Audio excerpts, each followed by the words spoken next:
आज हम गौतम धर्म सूत्र के द्वितीय प्रश्न के छठे अध्याय का अध्ययन करेंगे। इस अध्याय में श्राद्ध विषय पर विवेचन किया गया है कि श्राद्ध क्या है, श्राद्ध कैसे किया जाता है, ब्राह्मण भोजन कर जो है उनको भोजन किस विधि से कराए, श्राद्ध करने का अधिकारी कौन है, पंक्ति पावन ब्राह्मण कौन होते हैं, इन सब का इसमें विवेचन किया गया है। तो इस छठे अध्याय को जो है हम श्राद्ध के विवेचन के विषय में देख सकते हैं।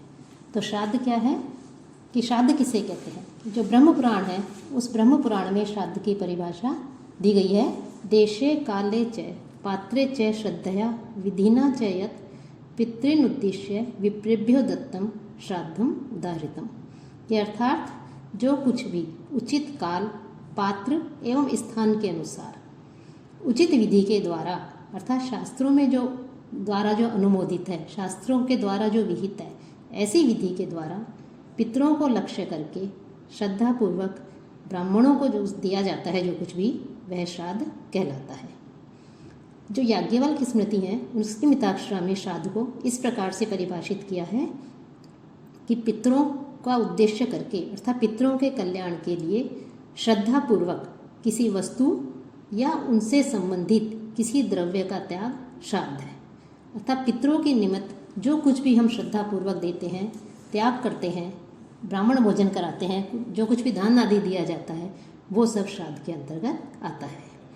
कि जो कल्पतरु है उसकी परिभाषा इसमें इस प्रकार बताई गई है श्राद्ध की कि पितरों का उद्देश्य करके यज्ञ वस्तु का त्याग एवं जो ब्राह्मण है उन ब्राह्मणों द्वारा उसका ग्रहण जो है वो श्राद्ध स्वरूप है। अर्थात उसे श्राद्ध कहा गया है कि पितरों के निमित्त, पितरों को उद्देश्य करके जो ब्राह्मण आदि को जो दिया जाता है दान आदि, वो सब जो है श्राद्ध है।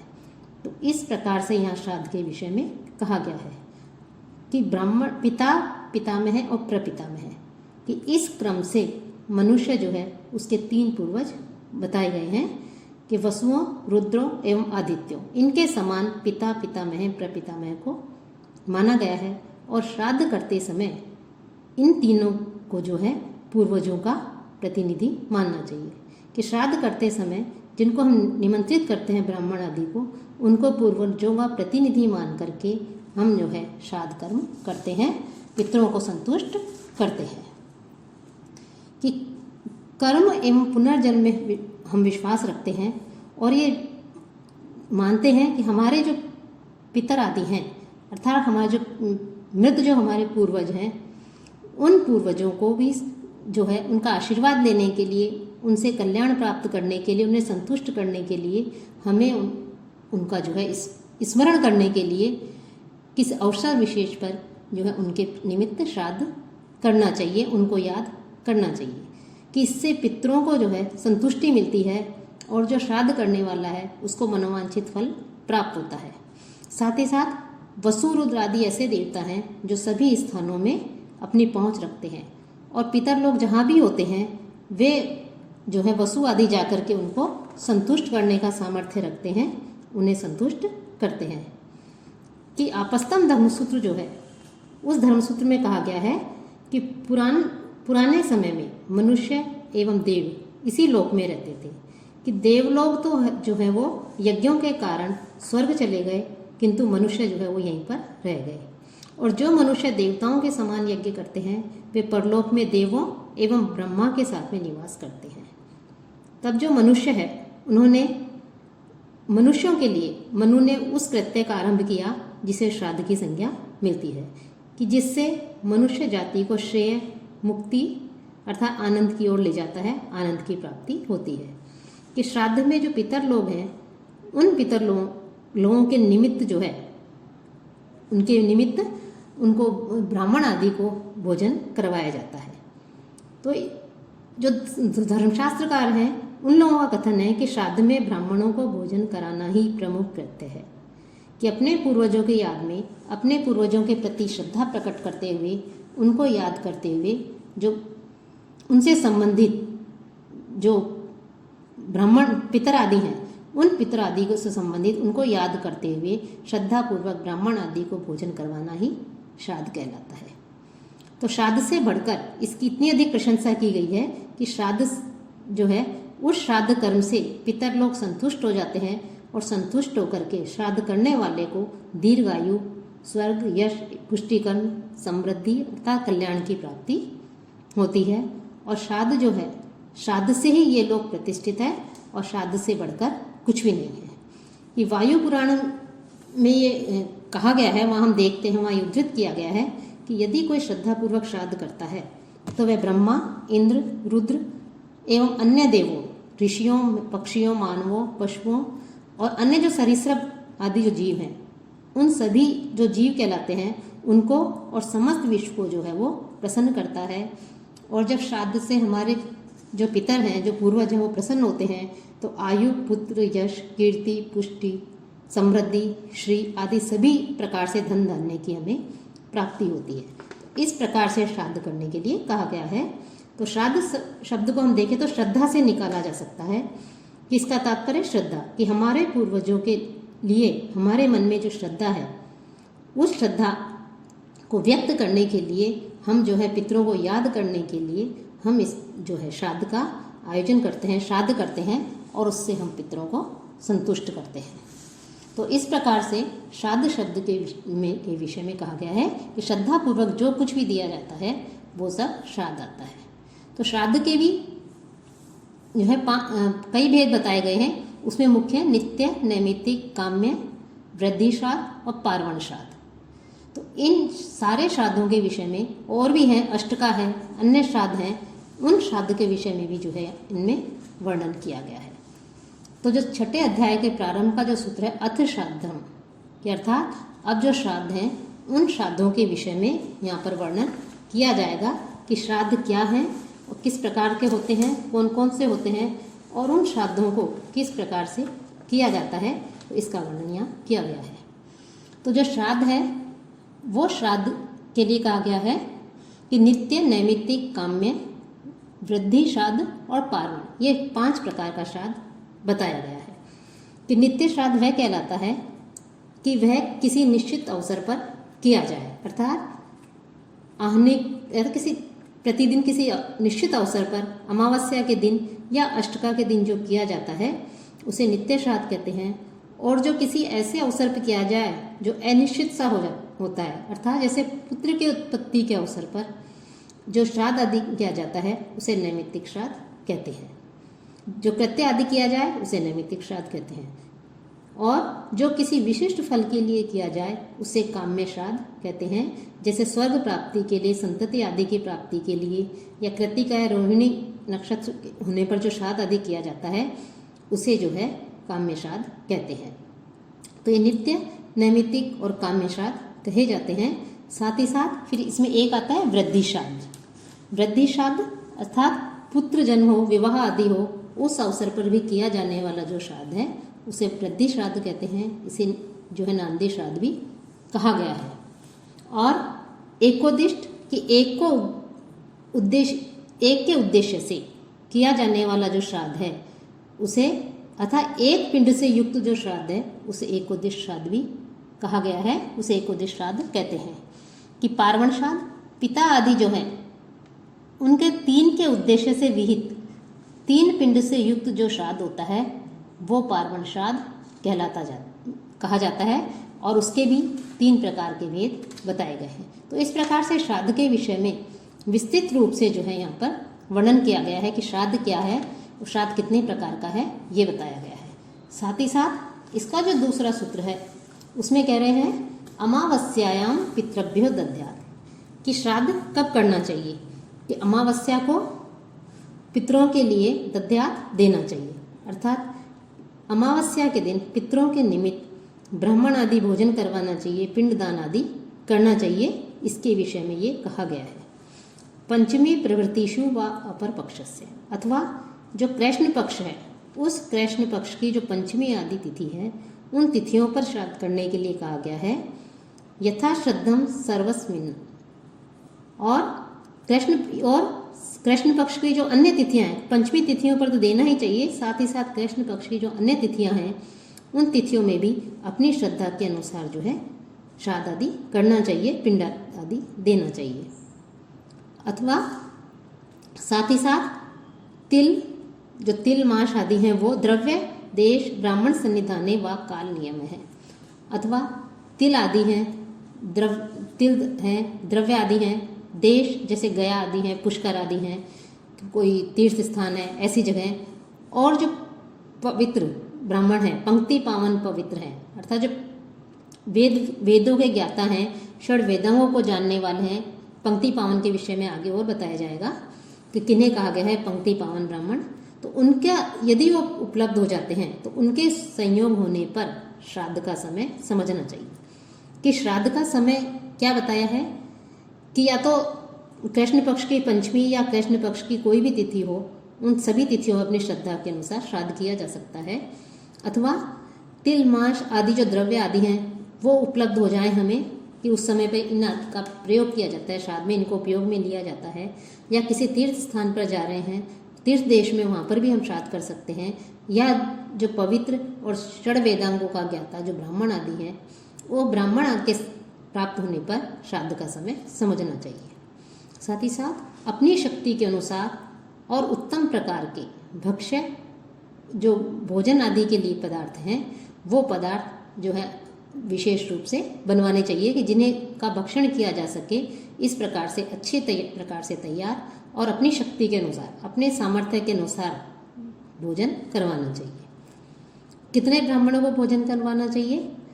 कम से कम 9 या 9 से अधिक विषम संख्या में जो ब्राह्मण हैं, उन ब्राह्मणों को भोजन करने के लिए कहा गया है कि अपनी सामर्थ्य के अनुसार 9 या 9 से कम जो ब्राह्मण हैं उनको भोजन करवाना चाहिए।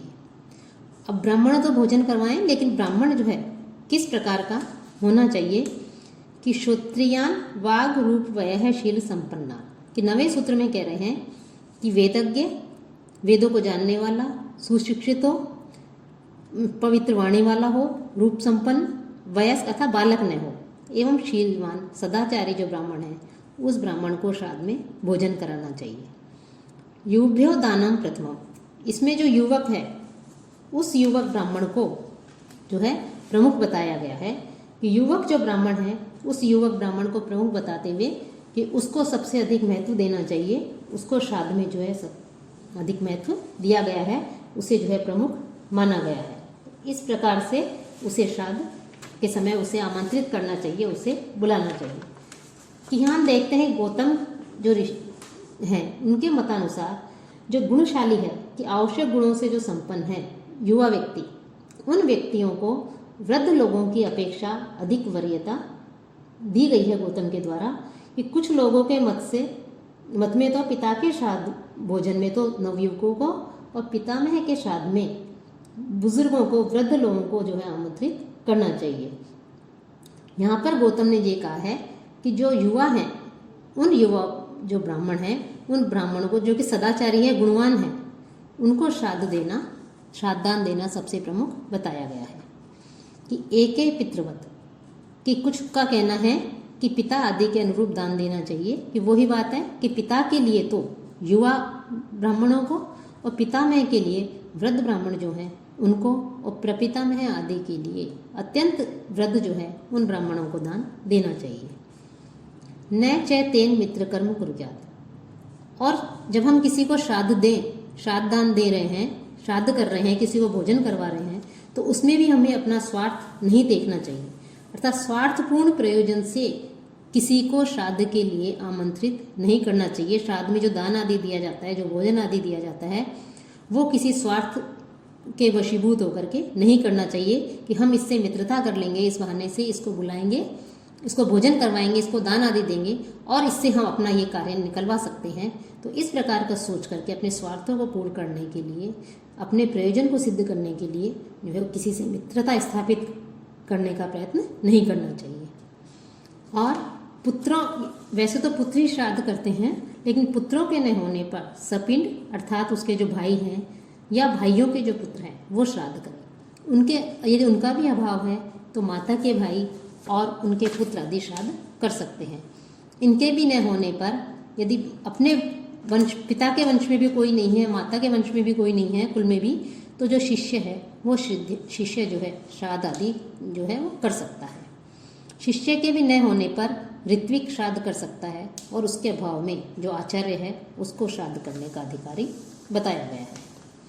और किसको जो है श्राद्ध में आमंत्रित नहीं करना चाहिए, किसको वर्जित बताया है कि चोर हो, निसंतान हो, ब्रह्म हत्या का कारण जो पतित हो, नास्तिक हो अर्थात नास्तिक वृत्ति वाला हो, धर्मानुकूल आचरण नहीं करने वाला हो, जानबूझकर जो है जो पवित्र अग्नि है उसको नष्ट करने वाला हो, और जिस पुरुष से बड़ी बहन के अविवाहित रहते छोटी बहन का विवाह हो गया हो, कि बड़ी बहन तो अविवाहित है और छोटी का विवाह हो गया हो, तो ऐसे में भी जो है उसको भी जो है आमंत्रित नहीं करना चाहिए।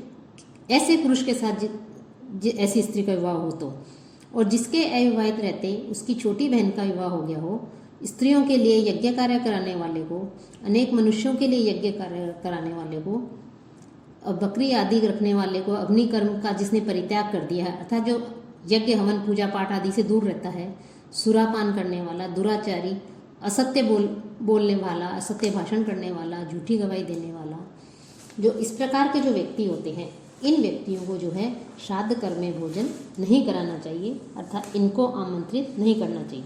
इनके लिए इसमें जो है निषेध किया गया है कि इनको जो है इनको आमंत्रित नहीं करना चाहिए, इनको नहीं बुलाना चाहिए। तो ये श्राद्ध के लिए वर्जित है। उपपति ही कि जो जार है उसको भोजन नहीं कराए, और यस्य चैसे और जिस पुरुष की पत्नी का जार हो उस पुरुष को भी भोजन नहीं कराए, अर्थात पति के अलावा किसी अन्य पुरुष से संबंध रखने वाले जो स्त्री है तो जो पुरुष है जिससे उस स्त्री के संबंध हैं, ऐसे पुरुष को भी जो है भोजन में, श्राद्ध के भोजन में जो है आमंत्रित नहीं करे। इसके अलावा जो कुंड और गोलक यह अवैध संबंध से उत्पन्न व्यक्ति कहलाते हैं। तो कुंड और गोलक इन दोनों को भी जो है भोजन में श्राद्ध के भोजन में आमंत्रित नहीं करना चाहिए। कि परदारेषु जायते दौ सुतो कुंड गोलको पत्यो जीविती कुंड है स्यात् मृते भर्तरी गोलक है। ये गौतम सूत्र का जो 17वां श्लोक है उसमें बहुत सारे लोग बताए गए हैं कि किनको श्राद्ध में भोजन नहीं करवाना चाहिए। उसी में एक कुंड और गोलक के लिए भी कहा है। तो कुंड का अन्न खाने वाले और गोलक जो है इसका अन्न खाने वाले जो है वो पतित होते हैं, ऐसे लोगों को भी वहाँ पर नहीं बुलाना चाहिए श्राद्ध में। कि जो दूसरी स्त्री होती है उस दूसरी स्त्री जो है वो से दो प्रकार के पुत्र उत्पन्न होते हैं कि कुंड और गोलक। कि पति के जीवित रहने पर किसी अन्य पुरुष से जो संतान उत्पन्न होती है वो कुंड कहलाती है, और पति के मरने पर जो किसी अन्य पुरुष से जो संतान होती है वो गोलक कहलाते हैं।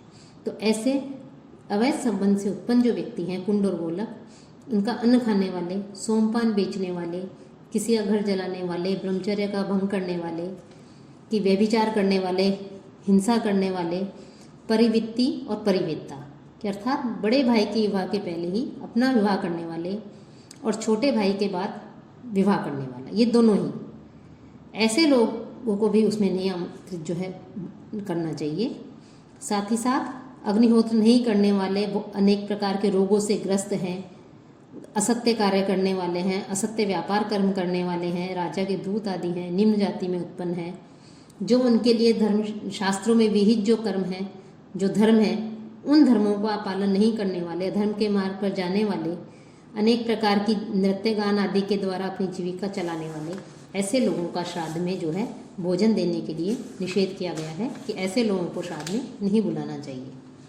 साथ ही साथ कि जो पिता की इच्छा के बिना, 19वें श्लोक सूत्र में कह रहे हैं पित्रा वा उपामेन विभक्तान, कि पिता की इच्छा के बिना जो विभक्त हुए हैं उन्हें भोजन नहीं कराए। अर्थात पिता को छोड़ करके, पिता को अकेला छोड़ करके स्वयं जो अलग जा करके रहने लग जाता है, विभक्त हो जाते हैं, अकेले आपस में अलग अलग हो जाते हैं आपस, तो ऐसे लोगों को भी भोजन नहीं कराना चाहिए।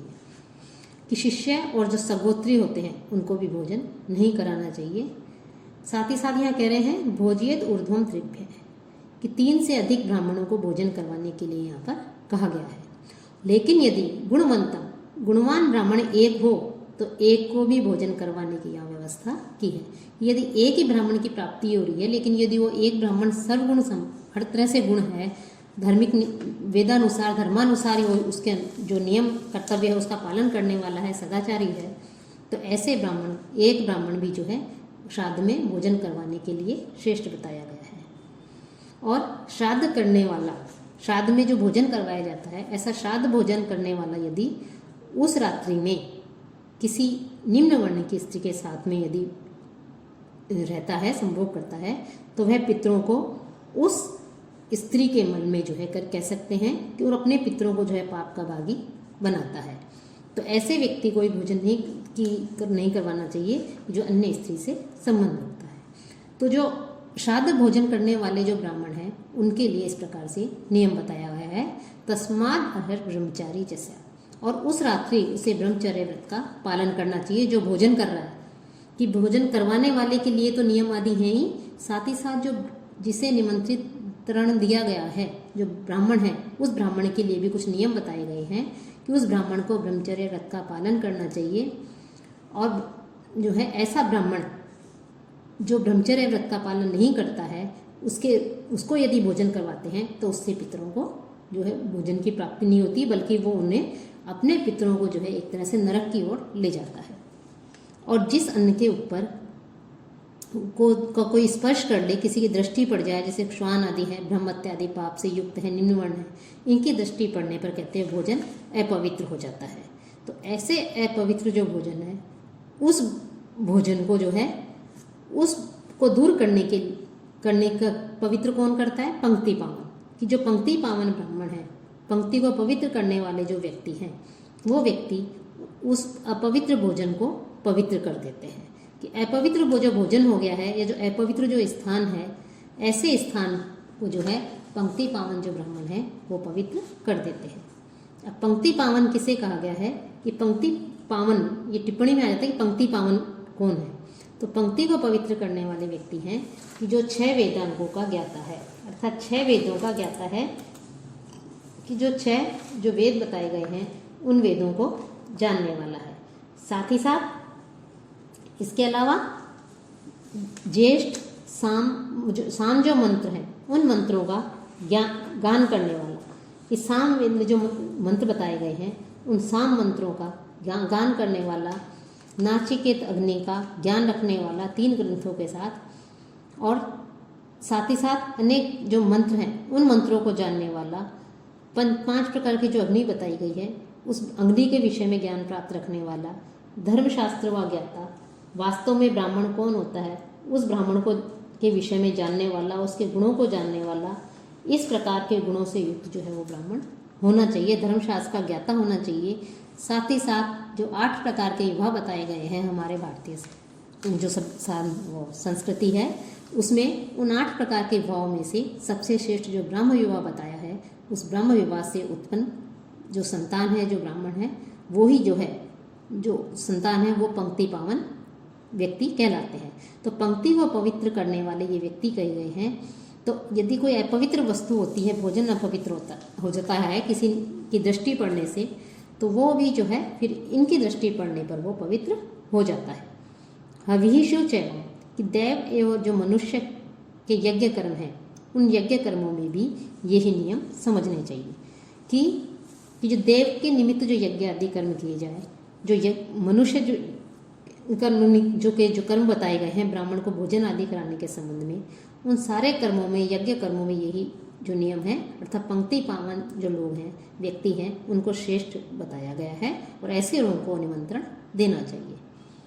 साथ ही साथ कुछ लोगों का इसमें जो पहले भी निषेध किया है, और यहाँ भी जो है देव एवं मनुष्य कर्मों में जो है जो असत्य बोलने वाले, धर्म विरुद्ध आचरण करने वाले जो व्यक्ति हैं और अन्य प्रकार के जो ब्रह्म हत्या आदि करने वाले हैं, ऐसे लोगों आदि जो लोग हैं, ऐसे लोगों का श्राद्ध में निषेध किया गया है। और श्राद्ध में जो है पका हुआ अन्न दिया जाता है, साथ ही साथ बिना पका हुआ अन्न देने पर भी ये इस प्रकार के नियम की व्यवस्था वहाँ की गई है। अकृतान्न श्राद्धे चैवम एवं, कि बिना पका हुआ अन्न देने पर भी इस प्रकार से जो है यही लगता है, अर्थात इन सब का जो है निषेध किया गया है कि ब्राह्मण को जो है पका हुआ भोजन ही जो है उसे, जहाँ तक हो उस ब्राह्मण को पके हुए भोजन के द्वारा ही श्राद्ध आदि करके उसे तृप्त करना चाहिए, उस ब्राह्मण को दान आदि देना चाहिए। तो इस प्रकार से हम देखते हैं कि इसमें गौतम धर्म सूत्र के इस अध्याय में जो है श्राद्ध जो है उसके विषय में जो है विस्तार से विवेचन किया गया है। किनको बुलाना चाहिए, श्राद्ध क्या क्या है, कितने प्रकार का है, किस प्रकार के लोगों को श्राद्ध में निमंत्रित करना चाहिए और किस प्रकार के लोगों को श्राद्ध में बुलाना वर्जित है, किनको श्राद्ध में आमंत्रित नहीं करना चाहिए, पंक्ति पावन कौन होते हैं, इन सब का यहाँ इसमें जो है वर्णन किया गया है।